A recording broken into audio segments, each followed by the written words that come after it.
Hello everyone, welcome to break time classes. इस video में हम दृष्टि में जो बिहार स्पेशल दिया है उसको कवर करेंगे और मेनली जो इसमें बजट दिया है, आर्थिक समीक्षा दी है, उस पर ज़्यादा फोकस करेंगे। अब बीपीएससी का एग्जाम पहले होने वाला है यूपी पीसीएस से, इसलिए मैंने सोचा इसको पहले कवर करते हैं। तो चलिए शुरू करेंगे। इसको जितना दृष्टि में दिया है उसके अलावा भी बजट से जो भी इंपॉर्टेंट क्वेश्चन पूछे जा सकते हैं वो सब भी मैंने इसी में ऐड कर लिया है।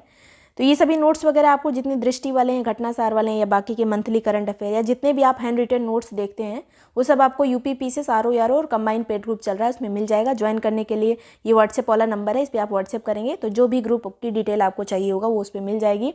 सभी हैंड रिटन नोट्स उसमें होते हैं, जो प्रीवियस ईयर पेपर्स होते हैं लास्ट 10 ईयर के पीसीएस में उसमें दे रखे हैं पूरा एक्सप्लेन करके, और जो टेस्ट वगैरह हैं, क्विज हैं, वो सब आपको इसमें मिल जाएंगे।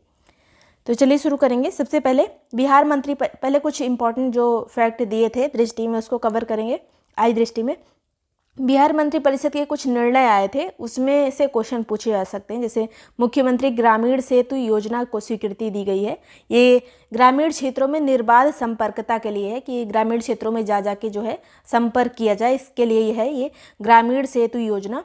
और पटना में इसके तहत जो है तीन जो है 5 स्टार होटल को स्वीकृति दी गई है। 5 स्टार होटल खुलेंगे पटना में। इसके अलावा पर्यटन ब्रांडिंग एवं मार्केटिंग नीति आई है अभी 2024 की, इसको भी लॉन्च किया गया है। पटना को 4 अंचलों में विभाजित करने को मंजूरी दी गई है। इसमें 4 अंचलों में कौन कौन सा होगा, तो पटना सदर अंचल, पाटलिपुत्र अंचल, पटना सिटी अंचल और दीदारगंज अंचल। पटना, पाटलिपुत्र, पटना सिटी और दीदारगंज, इन 4 अंचलों में बांटा जाएगा पटना को। नेक्स्ट है यहाँ पर बिहार में जो है मुख्यमंत्री महिला कैंसर प्रतिरक्षण योजना को स्वीकृति दी गई, जिसके तहत 9 से 14 वर्ष की जो बालिकाएं हैं उनको सर्वाइकल कैंसर से बचाने के लिए एक टीकाकरण उनका होगा। तो ह्यूमन, इसका नाम है ह्यूमन पेपिलोमा वायरस टीकाकरण, इसमें किया जाएगा इसके तहत, मुख्यमंत्री बालिका कैंसर प्रतिरक्षण योजना के तहत। और मेनली किसके लिए काम कर रहा है ये, तो सर्वाइकल कैंसर से बचने के लिए। फिर है पटवा टोली, बिहार में आईआईटियंस का गांव, ये जो है काफ़ी चर्चा में रहा। तो ये कहाँ का है, तो गया जिले में है ये गांव पटवा टोली। इसमें जो है लगभग 1 दर्जन से ज़्यादा आईआईटी में सेलेक्ट होते हैं बच्चे हर साल, इसलिए पटवा टोली को जो है आईआईटी फैक्ट्री भी कहा जाता है। तो ये पटवा टोली याद रखिएगा किस जिले में है, गया में है। अगला है बिहार लोक परीक्षा अनुचित साधन निवारण विधेयक 2024। ये यूपी में भी इस तरह का एक विधेयक आया था, जो परीक्षा में जो गलतियां होती हैं या फिर परीक्षा में जो घपलेबाजी होती है उसके लिए ये एक पारित किया गया है वहाँ पर भी। तो परीक्षा कदाचार में शामिल व्यक्ति को 3 से 5 साल की कैद, 10 लाख तक जुर्माना। परीक्षा कदाचार में शामिल सरकारी या निजी एजेंसी का अगर कोई व्यक्ति है तो 1 करोड़ तक का जुर्माना, और उसकी जो सेवा समाप्त हो जाएगी अगर वो किसी संस्था में काम कर रहा है या कोई सरकारी नौकरी में है तो उसकी जो सेवाएं समाप्त कर दी जाएंगी। तो ये है उसी तरह का है बिहार लोक परीक्षा विधेयक। फिर बिहार का बजट, ये जो मोस्ट इंपॉर्टेंट है, बिहार उप मुख्यमंत्री और जो वित्त मंत्री हैं सम्राट चौधरी, इनके द्वारा ये प्रस्तुत किया गया। टोटल बजट इस बार का कितना था, 13 फरवरी को ये प्रस्तुत किया गया था, ये भी याद रखिएगा 13 फरवरी।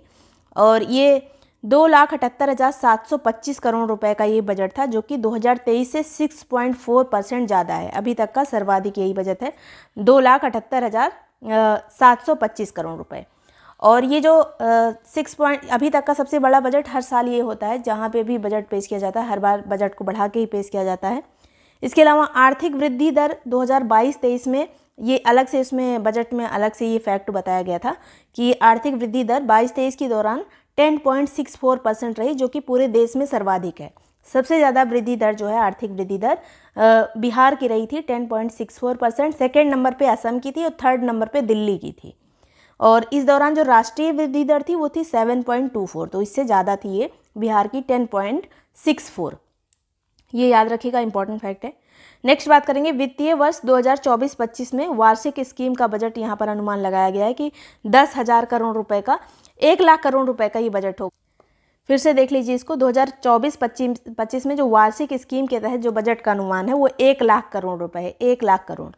कुल बजट में राजस्व व्यय कितना होगा, जितना भी अभी हमने जो बजट देखा जो कि है 2,78,725 करोड़, उसमें से राजस्व व्यय कितना है, तो 2,25,676।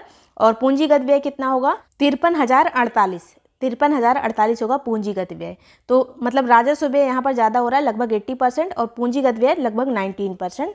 तो ये ऐसा नहीं होना चाहिए, ऐसा हो रहा है।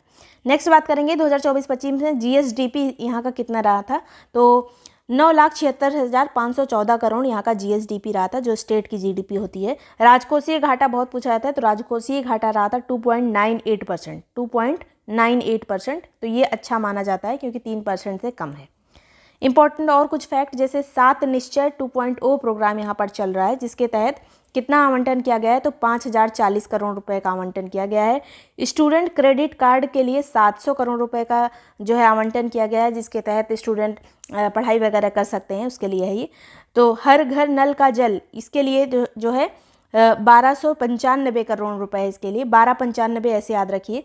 समग्र शिक्षा के लिए 14,596 समग्र शिक्षा के लिए है। एक टोटल शिक्षा रहेगा, एक समग्र शिक्षा, दोनों अलग अलग यहाँ पर है। फिर कुशल युवा के लिए 363 करोड़, युवाओं के लिए 363 करोड़। महिला उद्यमियों के लिए 250 करोड़ रुपए। स्मार्ट सिटी के लिए 640 करोड़। सस्ती बिजली के लिए 9,000 करोड़। कृषि सब्सिडी के लिए 667 करोड़ रुपए और मनरेगा के लिए 5,092 करोड़। स्वास्थ्य मिशन के लिए 3620 करोड़ रुपए, स्वास्थ्य मिशन के लिए 3620। ग्राम सड़क के लिए 271 करोड़। और इसमें जो है एक लक्ष्य भी रखा गया है कि 100% स्मार्ट मीटर का लक्ष्य रखा गया है 2025 तक। 2025 तक जितने भी बिजली के मीटर होंगे स्मार्ट मीटर के तहत आएंगे। और कुल शिक्षा का व्यय जो है सर्वाधिक खर्चा किया गया है शिक्षा में, जिसमें है 52,639 करोड़ रुपए। सर्वाधिक खर्चा किसके लिए किया गया है बिहार में? शिक्षा के लिए 52,639 करोड़ रुपए। तो ये सब एक बार और रिवाइज कर लीजिएगा अपने एग्जाम के पहले। रुपया कहाँ से आता है, कहाँ जाता है बिहार में? तो केंद्रीय करों से सबसे ज़्यादा आता है। केंद्र में जो कर का में जो राज्य का हिस्सा होता है वहाँ से सर्वाधिक आता है। उसके बाद जो राज्य में कर व्यवस्था होती है, कर राजस्व होता है, उससे मिलता है। फिर केंद्र सरकार से जो सहायता अनुदान दिया जाता है, फिर लोक ऋण, फिर राज्य का जो कर भिन्न राजस्व है उसके तहत कुछ आता है। ऋणों की वापसी के लिए यहाँ पर ऋणों की जो वापसी मिलती है उसका 0.16% रहता है। सर्वाधिक जो आता है वो केंद्रीय करों से आता है, केंद्र में जो केंद्रीय करों में जो राज्य का हिस्सा रहता है। नेक्स्ट बात करेंगे रुपया जाता कहाँ है? तो सर्वाधिक जाता है सामाजिक सेवाओं में, फिर सामान्य सेवाओं में जाता है, आर्थिक सेवाओं में जाता है। सर्वाधिक कहाँ जाता है? सामाजिक सेवाओं में, इतना याद रखिए बस। नेक्स्ट बात करेंगे आर्थिक समीक्षा बिहार की। 12 फरवरी को इसको पेश किया गया था, बजट पेश होने के एक दिन पहले। तो वर्तमान मूल्य पर GSDP का कितना है? तो 15.5% की इसमें वृद्धि हुई है। वर्तमान मूल्य पर GSDP में वृद्धि कितनी है? 15.5% की वृद्धि है। स्थिर मूल्य पर GSDP तो 10.64% की इसमें GSDP में वृद्धि हुई है। यही वाला पूछा जाता ज़्यादा, स्थिर मूल्य वाला 10.64%, याद रखिएगा।